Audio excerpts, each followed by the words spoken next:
Canara Bank has been conferred with the awards for being the best bank under priority sector lender and best retail growth performance amongst public sector bank. Okay, now reading the sentence, you tell me where the error is. All of us have problem there only. That is the problematic question. So, as a collocation conferred with correct preposition, verb plus preposition collocation, what is the meaning of confer? Means you are given that honor, right? To bestow an honor. So, you have been honored with that particular award, whatever. So, Canara Bank has been conferred with the awards for being the, what were the awards? One is best bank under priority sector lender. Okay, if you are familiar with the term, actually the term is priority sector lending. The awards, because I see two awards, I see this and conjunction here. It says best bank under priority sector lender, which is, this is one error here because it's not lender, it's lending. And best retail growth, which means more than one award. So awards, plural noun number is fine, no problem. So priority sector lending, what is priority sector lending? It's actually a role given by RBI, right? So RBI gives this role to banks. What is the role? So basically the bank kind of has an opportunity to lend to very specific sectors. It could be any sector, right? It could be some sort of small enterprises, or it can be some sort of an educational fund, or housing fund, or student fund, right? Agricultural activities, whatever it is. So that's priority sector lending, not priority sector lender. So this is one error, which is in which part? So if this is part 1, this is part 2, this is part 3. Part 3 has an error, right? You change lender to lending. Then, yes, multiple errors, correct. And best retail growth. So we are talking about Canara Bank, right? So this bank has been given 2 awards. One is best bank under priority sector lending and best retail growth performer, right? Not performance. We're talking about Canara Bank's performance, but the award is best retail growth performer. Canara Bank receives that award. So here again performance changes to performer, and then you have amongst. When I have amongst, I'm talking about more than one. So it cannot be public sector bank. It has to be public sector banks, right? So multiple errors. So there is one error in part 3 and 2 errors in part 4.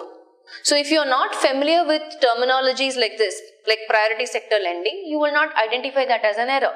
And if you are not paying attention that the award is for Canara Bank for its performance, but what does the award read?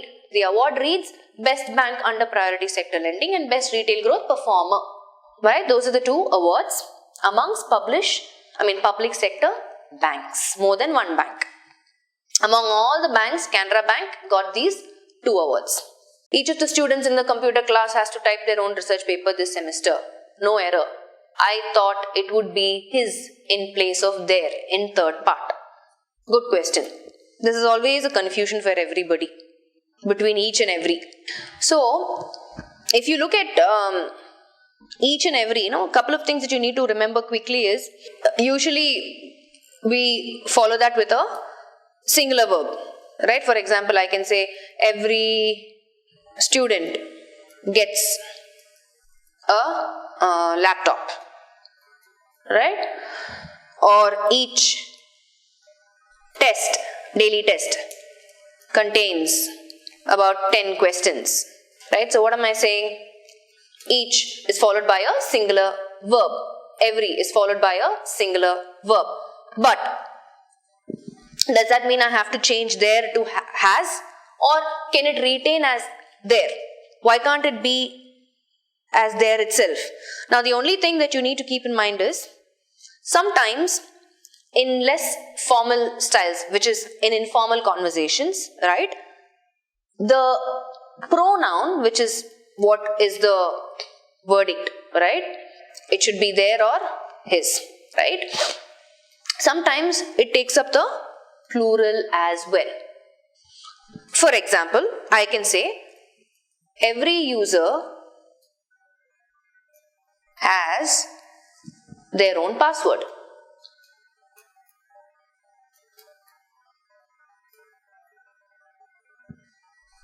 Right? So this is also acceptable. So it's not saying every user has his own password. Every user has their own password. It's slightly tricky only because, there are exceptions. But as per the rule, right, you can stick to the singular thing. So because when you're referring to each, you're talking about every person or thing in that particular group. So let me put this in perspective just so you are clear, right? You usually use a singular pronoun such as he, she, him or her when you have each. Okay, this is the usual. So if I say each boy said what he thought had happened, right? So usually it is followed by this. However, but when you are referring to something where that each person or each student, it does not indicate a specific sex, then you can use a form of they as well. So for example, if I say, so let me write that down just in case you are a little confused. When each person or each student, let's take our context here, right? Student is what is mentioned here, each of the students, does not indicate a specific sex, right? It's not saying boy or girl. Yeah, you can use a form of they, accepted. So for example, I can say each resident has their own bathroom. Each resident has their own bathroom. Where, it's not specific, so it is acceptable. That's why, for all I know, that this is also acceptable. Because it's not specific, it's not specifying the gender. Each of the students in the computer class has to type their own research paper this semester. Is logically making sense. It's meaningful, right? But when you want to go by the rule and stick to, hey, no, I have each here, I'll only follow his, which is by the book. Yes, but I'm saying as the language is evolving, this is also accepted, is what I'm trying to say.